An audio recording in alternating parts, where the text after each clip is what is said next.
when the party had all finished, the children went to their beds. But Clara, all she could think about was the handsome Nutcracker. And in the darkness of the night on that Christmas Eve, she went down the stairs and into the nursery. She looked inside of the box, and there was the Nutcracker. She held it in her hands. He did look so handsome. She held it in her arms and lay down on the great sofa that was inside of the nursery. And as she lay down, she could see at a corner that there was a small nose, followed by some whiskers, followed by a small head no bigger than your thumb, and another and another and another and another. And soon the whole of the floor of the nursery was covered with mice with swords in their hands, and they were all starting to fight with the soldiers that were inside of Fritz's castle.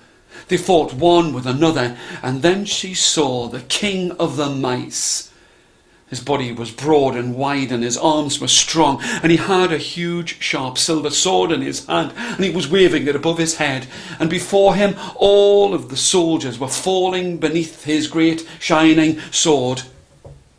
Clara didn't know what to do. She looked, and as she looked, she could see that the Nutcracker, her Nutcracker, was now tall and strong, and was fighting against all of the mice, and the tide of the mice kept coming from the sides of the walls and filling the room with all of the mice with their swords and their sharp daggers in their hands. And I've got to tell you that it looked as if the mice were going to win, and her handsome Nutcracker was going to fall beneath the tide of all of the mice.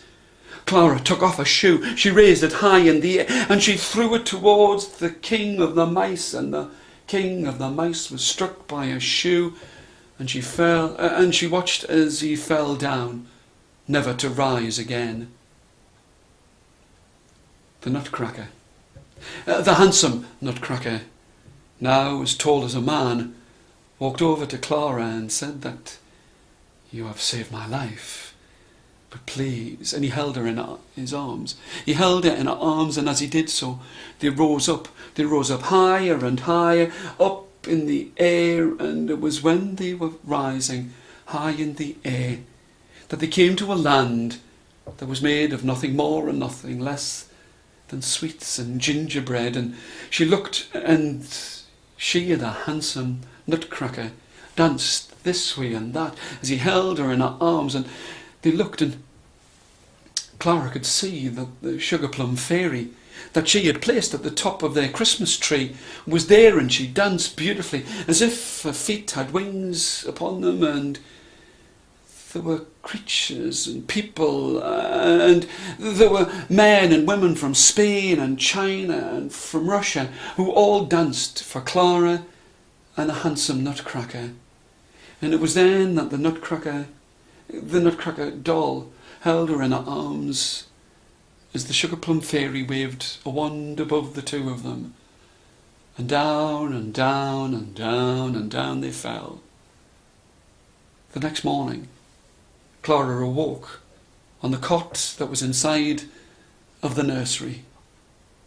In her arms she still had her handsome Nutcracker, and she would tell the tale.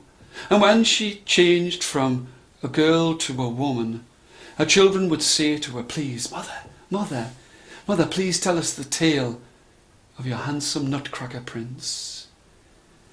And to her own children, upon a Christmas Eve, she would tell the story of the Nutcracker.